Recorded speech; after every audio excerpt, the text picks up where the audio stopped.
మీ ఎలాంటి వ్యాపార ప్రకటనలకైనా వెంటనే మా ఛానల్ సంప్రదించండి. ప్రస్తుతం మనతో పాటు ప్రముఖ ఆధ్యాత్మికవేత్త జ్యోతిష్య పండితులు బ్రహ్మశ్రీ సుభాష్ శర్మ గారు మనతో ఉన్నారు. గురుగారితో మాట్లాడదాం. నమస్కారం గురుగారు. శ్రీమాత్రేనమండి. గురుగారు, మకర రాశి వాళ్ళకి ఏప్రిల్ నెల ఏ విధంగా ఉండబోతుంది? వీళ్ళు ప్రత్యేకంగా ఎలాంటి జాగ్రత్తలు తీసుకుంటే ఈ మాసం వీళ్ళకి విశేషంగా కలిసి వస్తుంది అంటారు? తప్పకుండా అండి. ముందుగా వీక్షిస్తున్న ప్రేక్షకులందరికీ శ్రీమాత్రే నమః, శ్రీ గురుభ్యో నమః. యాదేవి సర్వభూతేషు మాతృరూపేణ సంస్థిత నమస్తస్సై నమస్తస్సై నమస్తస్సై నమో నమః. అలాగే మకర రాశి వారికి ప్రస్తుత కాలంలో శని 3వ స్థానంలోను, గురువు 6వ స్థానంలో సంచరిస్తున్నారు.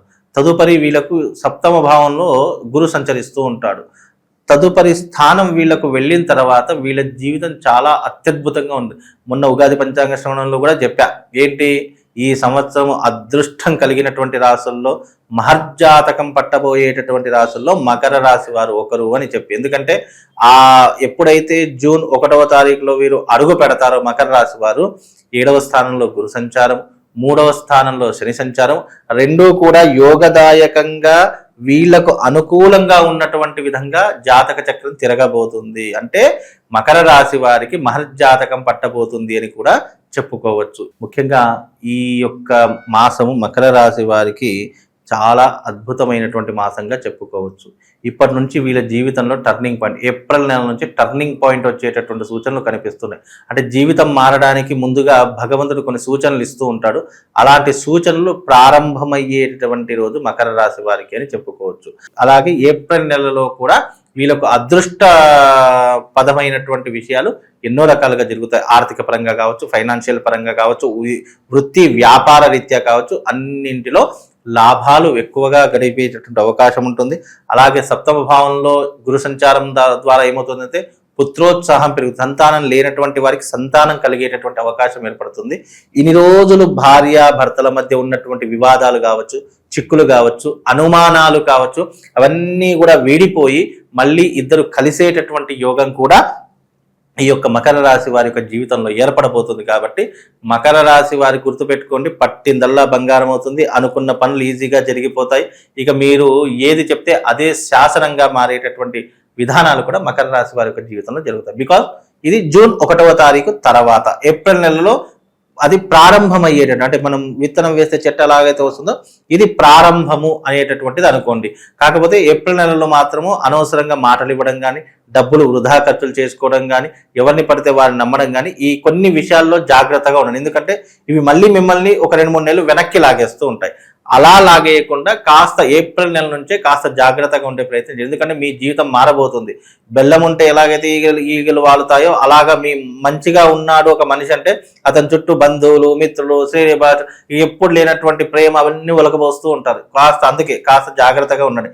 ఎప్పుడైతే మనం తేనె అని అనుకుంటామో అది తేనెలో ముంచిన కత్తిలాగా మన పీకని కోసిస్తుంది. కాబట్టి అందుకే కాస్త జాగ్రత్తగా ఉండే ప్రయత్నం ఈ ఏప్రిల్ నెలలో జాగ్రత్తగా ఉండండి. తర్వాత మీ జీవితం చాలా అద్భుతంగా ఉంటుంది. ఈ యొక్క మాసము మీకు ఒక టర్నింగ్ పాయింట్ అని అనుకోండి, పరీక్షాకాలం అనుకోండి. ఎందుకంటే మన సంవత్సరం అంతా చదివింది ఒక లాస్ట్లో ఒక ఎగ్జామ్ పెడతారు సార్, చిట్ట చివరి పరీక్షలు, ఫైనల్ ఎగ్జామ్స్ అని, అలా మీ జీవితం నడవబోతుంది. కాబట్టి ఈ ఫైనల్ ఎగ్జామ్స్ మీరు తట్టుకుంటేనే రాబోయే భవిష్యత్తు మీ జీవితానికి పూలబాటగా మారిపోతుంది. ప్రాపర్టీస్ కావచ్చు, బిజినెస్ డీల్స్ చేసుకోవడానికి బాగానే ఉంటుందంటారు? చాలా అద్భుతంగా ఉంటుంది. జూన్ 1 తర్వాత ప్రారంభం చేసుకోండి. ఇప్పుడు ఏమీ చేయకండి, ఇంకా 2 నెలలు హ్యాపీగా లైఫ్ లీడ్ చేసుకోండి, హ్యాపీగా లైఫ్ అంతా ఎంజాయ్ చేసుకోండి. ఈ యొక్క 2 నెలలు మీ జీవితంలో ఏవైతే కోరికలు అన్ని కోరికలు తీర్చేసుకోండి. జూన్ 1 తర్వాత ఎవరైతే ఈ యొక్క మకర రాశి వారు ఉన్నారో వాళ్ళు జూన్ 1 తర్వాత ఇక క్రమ పద్ధతి, ఒక టైం టేబుల్ పాటించుకోండి. వృత్తిలో కానీ, వ్యాపారంలో కానీ, లేదా లావాదేవీల విషయంలో కానీ, మీరు చేసేటటువంటి పనిలో కానీ అన్నింట్లో ఒక క్రమమైనటువంటి టైం టేబుల్ ఏర్పాటు చేసుకోండి. అలా చేసుకొని మీ యొక్క జీవితాన్ని ఎప్పుడైతే జూన్ 1లో అడుగు పెడతారో అప్పుడు సిస్టమేటిక్ లైఫ్, ఒక సాఫ్ట్వేర్ ఎంప్లాయీ ఎలాగైతే ఉంటాడో, ఒక గవర్నమెంట్ ఉద్యోగస్తుడు ఎలాగైతే ఉంటారో అలా సిస్టమేటిక్ లైఫ్ని మీరు గడిపేటటువంటి ప్రయత్నం చేయాలి. అలా చేస్తేనే సంవత్సరం అంతా హ్యాపీగా ఉంటారు. లేదు ఈ 2 నెలలు నేను కష్టపడతాను మిగతాదంతా బాధపడతానంటే అది వాళ్ళ ఇష్టం. కాబట్టి ఈ 1 నెల మాత్రం కాస్త జాగ్రత్తగా ఉండండి. తర్వాతి కాలం వాళ్ళకు అదృష్టమైనటువంటి విధంగా మారిపోతుంది. వీళ్ళు ప్రస్తుత కాలం ఎటువంటి పరిహారాలు చేసుకోవడం ద్వారా ఈ ఫలితాలు ఇంకా రెట్టింపు అయ్యే అవకాశాలు ఉంటాయండి? ముఖ్యంగా ఇప్పుడున్నటువంటి ప్రస్తుత కాలంలో కనుక చూసుకున్నట్టయితే ఇప్పుడు వీళ్లకు కాస్త ఇబ్బంది వచ్చేటటువంటి పరిస్థితులు ఉంటాయి. ఎందుకు అని అంటే కనుక ఇప్పుడు ప్రస్తుతానికి వీళ్ళకి షష్టమ స్థానంలో గురు సంచారము, అలాగే 3వ స్థానం శని సంచారం కనుక వీళ్ళకి ఏంటి అంటే గనక ఫ్యామిలీ పరంగా ఇబ్బందులు జరిగేటటువంటి పరిస్థితులు ఇప్పుడు జరుగుతాయి. అవి మళ్ళీ సర్దుమణిగిపోయేటటువంటి పరిస్థితులు కూడా ఏర్పడుతూ ఉంటాయి. కనుక వీళ్ళు ఏదైనా పరిహారం చేయించుకోవాలి, ఇంకా మా లైఫ్ బెటర్గా ఉండాలి, ఇంకా మేము అనుకున్న దానికి తొందరగా రీచ్ కావాలి అని అనుకుంటే గనక తప్పకుండా వీళ్ళు మకర రాశి వారు దుర్గా సప్తశతి పారాయణం కానీ, లేదు అని అంటే కనుక మంగళ చండీ తంత్ర ప్రయోగ విధానం కానీ చేయించుకుంటే కొంతవరకు మకర రాశి వారికి ఉపశమనం కలుగుతుంది. కాబట్టి మకర రాశి వారు ఎవరైతే ఉన్నారో తప్పకుండా మీరున్న ప్రదేశంలో కావచ్చు, లేదా దేవాలయంలో కావచ్చు, లేదా మమ్మల్ని సంప్రదిస్తే మేము కావచ్చు, మంగళ చండీ తంత్ర ప్రయోగ విధానం అనేది ఒకటి ఉంటుందండి. అది చాలా పవర్ఫుల్. ఎన్ని దుష్ట శక్తులున్నా, ఎన్ని రకాల ఇబ్బందులున్నా ఒక్కసారిగా ఆ యొక్క యాగం చేయడం వల్ల, ఆ తాంత్రిక విద్య చేయడం వల్ల వాళ్ళ జీవితం చాలా హ్యాపీగా ఉంటుంది. కాబట్టి ఆ మంగళ చండీ తంత్ర ప్రయోగం చేయించుకొని జీవితం అంతా చాలా హ్యాపీగా ఉంటుంది.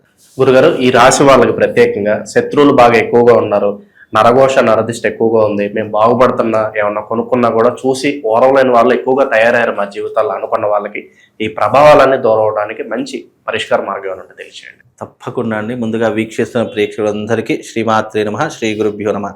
నమస్తే అస్తు మహామాయే శ్రీపీఠే సురపూజితే శంఖచక్ర గదాహస్తే మహాలక్ష్మీ నమోస్తుతే. నరఘోష, నరదిష్టికి నాపరాయణ పగులుతుంది అని శాస్త్రమే ఉంది. కాబట్టి నరఘోష వీళ్లకు వాళ్ళకని కాదు, మనిషి ఎదుగుతున్నాడు అంటే చాలు నరఘోష ప్రారంభమవుతుందండి. అలాంటి నరఘోషని తప్పించుకోవడానికి మన యొక్క ప్రామాణికమైనటువంటి గ్రంథాల్లో చాలా రకాలైనటువంటి రెమెడీస్ అలాగే పరిహారాలు పొందుపరచడం జరిగింది. ఫలానా ఎగ్జాంపుల్గా చూసుకోవాలి అని అంటే కనుక, ఉదాహరణకు ఒక మనిషి ఎదుగుతున్నాడంటే ఎప్పుడెప్పుడు కిందికి లాగేయాలి. లేదు అసూయ, నరదృష్టి ఎక్కడి నుంచి ప్రారంభమవుతుందో తెలుసా అండి? ఒక మనిషి ఎదుగుతున్నాడు అనుకున్నటువంటి విషయంలో నరదృష్టి ప్రారంభమవుతుంది. లేదు అని అంటే గనక ఒక మనిషి ద్వారా మనం కిందికి పడిపోతున్నాము అంటే నరదృష్టి ప్రారంభమవుతుంది. లేదు వీడి వల్ల నేను మోసపోతున్నాను, లేదా నేను వీడి వల్ల బాధపడుతున్నా అంటే నరదృష్టి ప్రారంభమవుతుంది. అంటే నరదృష్టి అనేటటువంటిది ఈర్ష, అసూయ, ద్వేషము వీటి నుంచి పుట్టుకొచ్చేటటువంటిది నరదృష్టి అని అర్థం. అంటే వీళ్ళ యొక్క మనస్తత్వం ఎట్లా ఉంటుంది? ఒకడు ఎదగకూడదు, వీడికంటే కింది స్థాయిలోనే ఉండాలి కానీ పైకి ఎదగకూడదు, నేను చెప్పిందే వినాలి తప్ప ఇక వీడు నన్ను కమాండ్ చేయకూడదు, డిమాండ్ చేయకూడదు అనేటువంటి పరిస్థితుల నుంచే ఈ నరదృష్టి అనేటువంటి పుట్టుకొస్తుంది. ఇంకోటి, మన జీవితము అందంగా ఉంది, మనం చాలా లగ్జరీగా బ్రతుకుతున్నామంటే తప్పకుండా నరదృష్టి అనేటువంటి తగులుతూ ఉంటుంది. అలాంటి నరదృష్టిని తప్పించుకోవడానికి శాస్త్రంలో అనేక పరిహారాలు ఉన్నాయి. మిరియాలతో చేసేటటువంటిది, అలాగే నిమ్మకాయతో చేసేటటువంటిది, అలాగే కొంతమంది దిష్టి తీసేటటువంటి ప్రక్రియ కానీ, ఇవన్నీ కూడా నరదృష్టికి కొన్ని ఉపశమనాలు అని చెప్పుకోవచ్చు. ఎవరికైతే నరదృష్టి ఉంటుందో, ఏ ఇంటి మీద, చాలా మందికి కొంతమందికి శరీరం మీద నరదృష్టి ఉంటుంది, కొంతమందికి ఇంటి మీద నరదృష్టి ఉంటుంది, కొంతమందికి ఆ స్థలంలో నరదృష్టి ఉంటుంది. నరదృష్టి అనేది చాలా రకాలుగా ఉంటుంది. ఎగ్జాంపుల్గా ఒక మంచి ఇల్లు కనుక్కున్నాం అనుకోండి, ఇల్లు కట్టుకున్నాం అనుకోండి, అబ్బా ఏ ముందులా ఇల్లు ఎంతమందిని ముంచి కట్టాడో అని ఇక అక్కడ నుంచి స్టార్ట్ అవుతుంది మన దరిద్రము. ఇక రెండవ విషయం ఏంటి అంటే, ఒక మనిషి మీద, అరే ఈ మనిషి చాలా లగ్జరీగా బ్రతుకుతున్నాడే, ఇతన్ని చూసి అందరూ ఇష్టపడుతున్నారే అని చూసి, అంటే మన ఇష్టాన్ని ఎదుటి వాళ్ళు ఓర్వలేక నరదృష్టి అక్కడ నుంచి ప్రారంభమవుతుంది. ఇక రెండవది స్థల ప్రభావం, అది కూడా నరదృష్టికి ఒక ప్రభావమే అని చెప్పుకోవచ్చు. ఇన్ని రకాలైనటువంటి నరదృష్టిలు ఉన్నాయి. వీటన్నింటి నుంచి తప్పించుకోవాలి అని అంటే గనక, మనిషి మీద నరదృష్టి ఉంటే కార్యసిద్ధి యంత్రం అనేది ఒకటి ఉంటుంది. అది ఎప్పుడు మన పర్సులో పెట్టుకోవాలి. ఆ యంత్రం ఉన్నంతసేపు ఏమవుతుందంటే మనం ప్రొటెక్ట్ చేస్తూ ఉంటుంది.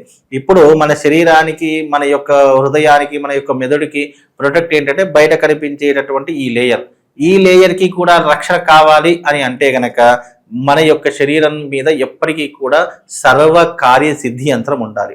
రెండవది, ఇంటి మీద నరదృష్టి ఉంది, ఇల్లు అయితే కూలగొట్టుకోలేం కదా, ఇల్లు ఒక దగ్గర నుంచి ఇంకో దగ్గరికి మార్చుకోలేము, అయితే అమ్మేసేయాలి లేదా నరదృష్టి తీసేసుకోవాలి. దానికి ఏంటి అని అంటే గనక సకల కార్య వాస్తు యంత్రం ఉంటుంది. ఆ సకల కార్య వాస్తు యంత్రం అనేటటువంటి ఇంటికి తగిలించుకోవడం వల్ల నరదృష్టే కాదు, నరఘోష, శత్రుపీడ, అలాగే ఈ బ్లాక్ మ్యాజిక్ ఇవి చేస్తారు కదా అలాంటివి, అలాగే ఈ యొక్క రాక్షస బాధ, ఆర్థిక బాధ ఇవన్నీ తొలగిపోవడానికి ఈ యొక్క యంత్రం అనేటటువంటి చాలా పవర్ఫుల్ అండి. దాంట్లో ఒక యంత్రమే కాదు, దాంట్లో దాదాపుగా 12 యంత్రాలు నిక్షిప్తమై ఉంటాయి. అది ఒక పిరమిడ్ ఆకారంలో ఉంటుంది. ఆ యంత్రం కనుక మీరు పెట్టుకుంటే ఇంటి మీద కూడా నరదృష్టి తొలగిపోతుంది. ఈ రకమైనటువంటి పరిహారాలు చేసుకోండి. ప్రతిరోజు ఇంట్లోకి వెళ్ళేటప్పుడు కాళ్ళు కడుక్కొని వెళ్ళాలి. అలాగే ఇంటి నుంచి బయటకు వచ్చేటప్పుడు నోటిలో ఒక లవంగా వేసుకోండి. దానివల్ల నరదృష్టి అనేటటువంటిది ఉండదు. అది మిమ్మల్ని ఒక ప్రొటెక్ట్ లాగా చేస్తూ ఉంటుంది. అలాగే ఈ యొక్క నరదృష్టి వల్ల ఎవరైనా బాధపడుతున్నారు, ఇంటి మీద నరదృష్టి ఉందా, శరీరం మీద నరదృష్టి ఉందా తెలుసుకొని ఈ పరిహారాలు చేసుకుంటే కొంతవరకు మీకు ప్రొటెక్ట్ కలిగి కొంతవరకు మీకు ఉపశమనం అనేటువంటి కలుగుతుంది. మంచి విశ్లేషణ అందించారు. ధన్యవాదాలు.